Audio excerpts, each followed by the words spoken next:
Hello Sai Prashanth గారు. Hello. Hello. Prashanth గారు, hair అనేది మనిషికి చాలా ఇంపార్టెంట్. వితౌట్ హెయిర్ ఆ మనిషిని చూడలేము. హెయిర్ అన్నాక అపియరెన్సే వేరే ఆ! ఉంటుంది. సో, నాకు తెలిసి మీ దగ్గరికి హెయిర్ ట్రీట్మెంట్స్ గురించి కూడా చాలా మంది వస్తూ ఆ! ఉండుంటారు. ఆ! పర్ఫెక్ట్‌గా హెయిర్ మెయింటెనెన్స్ అనేది ఒకసారి మీరు చెప్పాలి. సో, పర్ఫెక్ట్ హెయిర్ మెయింటెనెన్స్ అంటే హెయిర్ టైప్ బట్టి ఉంటుంది. స్కాల్ప్ టైప్ బట్టి. హ్మ్. హ్మ్. యూజువల్‌గా ఈ మధ్య మేము చూసేది చాలా మందికి dry hair and dry scalp ఉంటుంది. హ్మ్. అండ్ చాలామంది ఇట్లా డాండ్రఫ్ ఉందని చెప్పి హార్డ్ షాంపూస్ వాడి దానివల్ల స్కాల్ప్ ఇంకా డ్యామేజ్ అయ్యి హ్మ్. ప్రాబ్లమ్స్‌తో వస్తున్నారు. సో, ఇలాంటి వాళ్ళు కంపల్సరీగా ఏంటంటే మైల్డ్ షాంపూస్ వాడాలి. మైల్డ్ షాంపూస్ అనేది ఎసెన్షియల్. అంతగా అయితే frequency of hair wash increase చేయాలి గానీ you should not use hard shampoos on your hair. ఎస్పెషల్‌గా డ్రై హెయిర్ ఉన్న వాళ్ళు గానీ, స్కాల్ప్ ఉన్నవాళ్ళు, హ్మ్. ఆల్రెడీ హెయిర్ ఫాల్‌తో సఫర్ అవుతున్న వాళ్ళు. హ్మ్. అది first important. Second nutrition. Nutrition దగ్గరికొచ్చేసేసి మనం తినాల్సింది డ్రై ఫ్రూట్స్ తినాలి.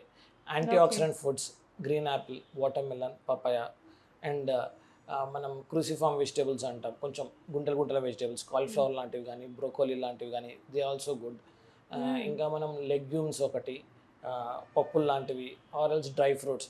డ్రై ఇవన్నీ ఫ్రూట్స్ అంటే ఎలాంటివి? డ్రై ఫ్రూట్స్ అంటే బాదాం, క్యాష్యూ ఇలాంటివన్నీ గూడా. అండ్ ఓహ్! అంజీర్ హ్మ్. అది. అండ్ ఎస్పెషల్‌గా ఐరన్ డెఫిషియన్సీ ఉన్నవాళ్ళు హ్మ్. బ్లాక్ కిస్మిస్ అంటాం గదా! Black yeah! కిస్మిస్, ఖర్జూరాలు అండ్ కంట్రీ జాగరీ అంటాం. అంటే వాళ్ళకి షుగర్ లెవెల్స్ అట్లా ఏం లేకపోతే నాటు బెల్లం అంటాం గదా! అవును. అది that's also good. Limited not క్వాంటిటీలో, లిమిటెడ్ యాహ్! క్వాంటిటీలో. యెస్. యెస్. యెస్. నాటు బెల్లాలు, తాటి బెల్లాలు ఒక టైంలో బాగా యూజ్ చేసి, ఆ సే టైంలో ఐరన్ డెఫిషియన్సీ లేకుండా ఉండేవాళ్ళు. అనాలి. ఈవెన్ మీకు గుర్తుందా చిన్నప్పుడు పప్పు చెక్క, పల్లి పట్టి లాంటివి యాహ్! వాటికి కూడా అవే యూజ్ పప్పు చెక్క చేసేవాళ్ళు. బెల్లంతో చేసినట్టయితే హెల్తీ. ఎందుకంటే ప్రోటీన్ ఉంటుంది. And at the same time నాటు బెల్లం కాబట్టి it's healthy food. Yes. Yes. So, బేసిక్‌గా ఏంటి అంటే సార్, ఇప్పుడు ప్రెజెంట్ చాలా మందికి ఉన్న మెయిన్ ప్రాబ్లమ్ వచ్చేసేసి హెయిర్ ఫాల్ ఎక్కువగా అవును. ఉండింది. ఎస్పెషల్లీ ఇంతకుముందు ఏంటి అంటే, ఒక ఏజ్ దాటిన తర్వాత హెయిర్ ఫాల్ అనేది రావడం మొదలయ్యేది. ఇప్పుడు చూస్తే చిన్న చిన్న పిల్లలకి కూడా హెయిర్ ఫాల్ ఉంది. నేను చూస్తున్నాను చాలామంది మదర్స్ కంప్లెయింట్ చేస్తున్నారు. పిల్లలకి మార్నింగ్ స్కూల్‌కి వెళ్ళేటప్పుడు జడ వేయడానికి తలదూతుంటే ఇంతింత హెయిర్ ఊడిపోతుంది అని చెప్పేసి చెప్తున్నారు.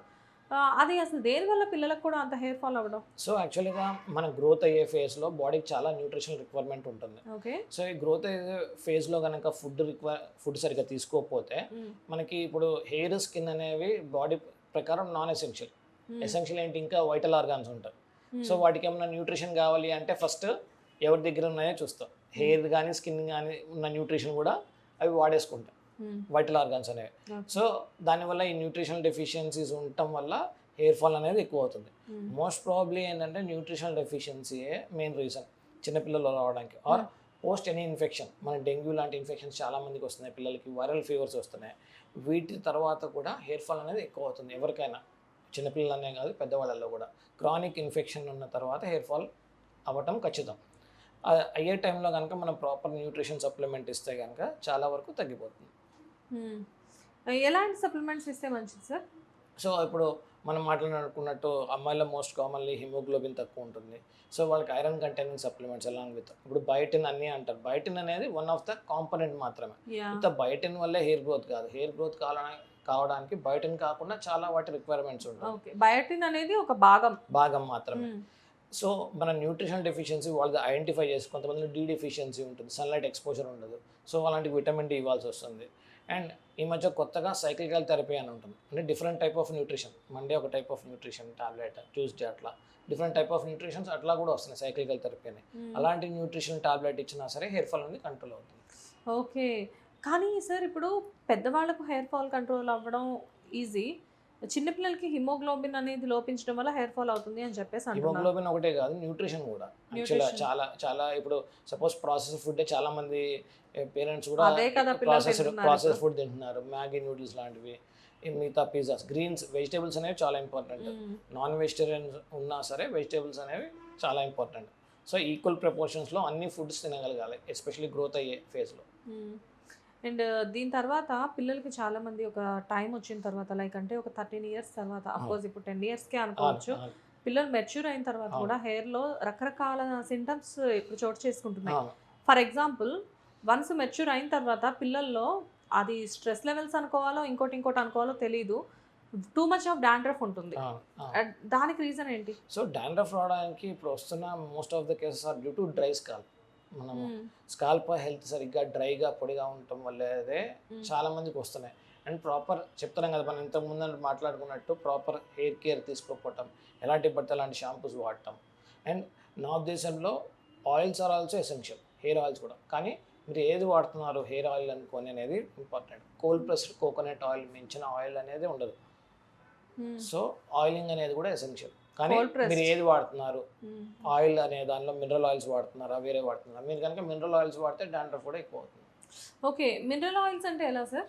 మినరల్ ఆయిల్స్ ఇప్పుడు మనకి మినరల్ ఆయిల్స్ అంటే ఏవైతే కోల్డ్ ప్రెస్డ్ కానీ కాకుండా మార్కెట్లో ఉన్నాయో చాలా బ్రాండ్స్ ఉన్నాయి. సో అవన్నీ మినరల్ ఆయిల్స్. కానీ చాలా మంది అవి చాలా పెద్ద బ్రాండ్స్ అవి యూజ్ చేయాలి అని చెప్పి పెద్ద పెద్ద యాక్టర్స్ కూడా యాడ్స్ ఇస్తున్నారు. మనం దానికి ఏం చెప్పలేము. Still cold pressed coconut oil అనేది రీసెర్చ్ ప్రకారం it's best oil. Okay, so hair fall అనేది ఎప్పుడైనా కానీ కంట్రోల్ చేసుకోవాలి, డాండ్రఫ్ అనేది మనకు కంట్రోల్ అవ్వాలి అంటే చిన్నప్పుడు పాత పద్ధతుల్లో మన వాళ్ళు ఏదైతే యూజ్ చేశారో same cold pressed coconut oil is always good. దాని కాకుండా షాంపూస్ అనేవి మైల్డ్ షాంపూస్ పెట్టుకొని వాడుకోవాలి. ఎక్కువ హార్డ్ షాంపూస్ వాడకూడదు. ఒక టైంలో కుంకుడుకాయ, షీకాయ ఇలాంటి రసాలని మాత్రమే యూజ్ చేసేవాళ్ళు. ఇప్పుడు ఏంటంటే షాంపూస్ నుంచి మైల్డ్ షాంపూస్కి వచ్చాం మనం. అంటే ఒకటి యాక్చువల్గా స్కాల్ప్ కుంకుడుకాయ, షీకాకాయ వల్ల స్కాల్ప్ డ్రై అవుతుంది. ఇప్పుడున్న కండిషన్స్లో ఇప్పుడున్న స్కాల్ప్కి ఇట్స్ నాట్ సూటబుల్. ఇంతకుముందు ఒక 6-7 years ముందు చాలామందికి oily hair and oil scalp చూసాను. ఇప్పుడు అందరిది డ్రై హెయిర్, డ్రై స్కాల్పే కనపడుతుంది. అదేంటో విచిత్రం సార్, బట్టల సబ్బులు పెట్టి తలస్నానాలు చేసే వాళ్ళు కూడా ఉన్నారు బయట. వాళ్ళ జుట్టు చాలా హెల్తీగా ఉంటుంది. రీజన్ ఏంటంటే వాళ్ళు అలాంటి వాళ్ళకి స్కాల్ప్ హెయిర్ ఆయిలీ ఉంటే కనుక వాళ్ళు హార్డ్గా ఉన్న పదార్థం వాడినా సరే ఏం కాదు. ఆల్రెడీ సెన్సిటివ్గా డ్రైగా ఉన్న వాళ్ళు కనుక వాడితే కనుక definitely there will be hair fall. Okay, so డెఫినెట్గా ఒక మంచి న్యూట్రిషన్ పద్ధతి పాటిస్తూ మంచి కోల్డ్ ప్రెస్ ఆయిల్ అనేది యూస్ చేస్తూ ఉంటే కనుక హెయిర్ ఫాల్కి ఒక చెక్ పెట్టచ్చు. Thank you sir.